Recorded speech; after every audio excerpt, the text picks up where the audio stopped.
উর্বরা এই মাটির সাথে কৃষকের নিবিড় যৌথতা। এ মাটিতেই সবুজের আলপনা সাজিয়ে তোলেন প্রান্তিক চাষিরা। তবে মাটিতে জলের টান পড়লে কপালে ভাঁজ পড়ে কৃষকের, ব্যাহত হয় উৎপাদন।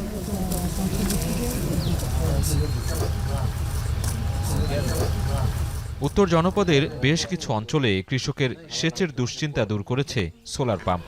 ডিজেল চালিত পাম্প মেশিনের বিকল্প হিসেবে কাজ করছে এটি। জীবাশ্ম জ্বালানির রাহুমুক্ত হয়ে নবায়নযোগ্য এই পদ্ধতিতে সেচ খরচ কমেছে অর্ধেক।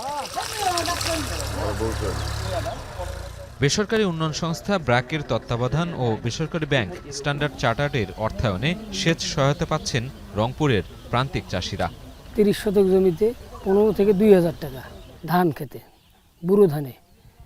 এখন পানি নেব মনে করো 1000 টাকা, 500 টাকা আমার সিজনে কম লাগবে। এখন পানিটা পামো আমরা, এখন ফসলটা ভালো হবে, এখন খরচটাও কম লাগিবে, তাহলে এ দিয়ে একটা আমার সুবিধা হবে।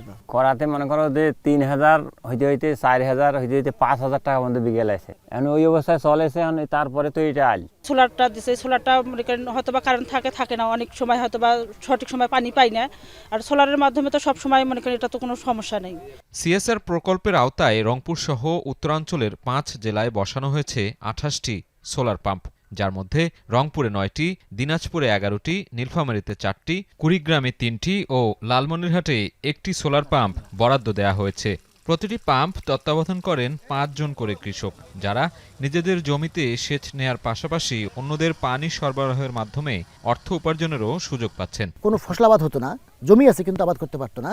আবাদ করলেও ওই যে প্রাকৃতিক বৃষ্টির মাধ্যমে যদি আবাদ করতে পারতো, কিন্তু এই বাড়তি যে ফসলটা সেটা হতো না।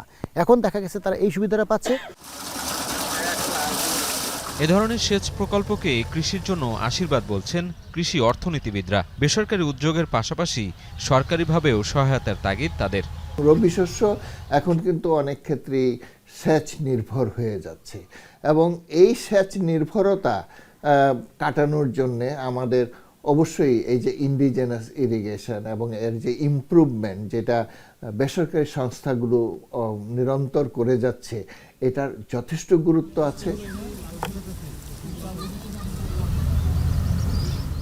প্রকল্প পরিচালনাকারীরা বলছেন, সামাজিক দায়বদ্ধতার জায়গা থেকে নিয়মিত সহায়তা কার্যক্রম এটি। দেশে কৃষি উৎপাদন বৃদ্ধি, খাদ্য নিরাপত্তা সুসংহত, খাদ্য ব্যবস্থাপনা গতিশীল করার পাশাপাশি কৃষির আধুনিকায়নের লক্ষ্যেই এই উদ্যোগ চলমান রয়েছে। এখানে আমরা কার্বন এমিশন কমাচ্ছি, কোনো রকম তেলের পাম্প ব্যবহার হচ্ছে না বলে।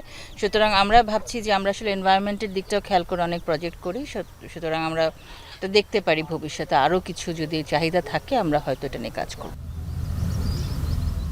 উত্তর জনপদে শিল্প কারখানার খুব একটা বিকাশ ঘটেনি, এ কথা সত্যি। তবে এ অঞ্চলের মানুষের অর্থনীতির চাকাকে সচল রেখেছে কৃষি, কৃষি এবং কৃষি। আর এই কৃষি ও কৃষকের ভাগ্য উন্নয়নে সহায়তা করছে এখানকার সোলার পাম্পগুলো, যার মাধ্যমে চাষাবাদ করে একই সঙ্গে সময় এবং অর্থ সাশ্রয় করে লাভবান হচ্ছেন এ অঞ্চলের কৃষকরা। রংপুরের তারাগঞ্জ থেকে সাজিদ আরাফাত, এখন।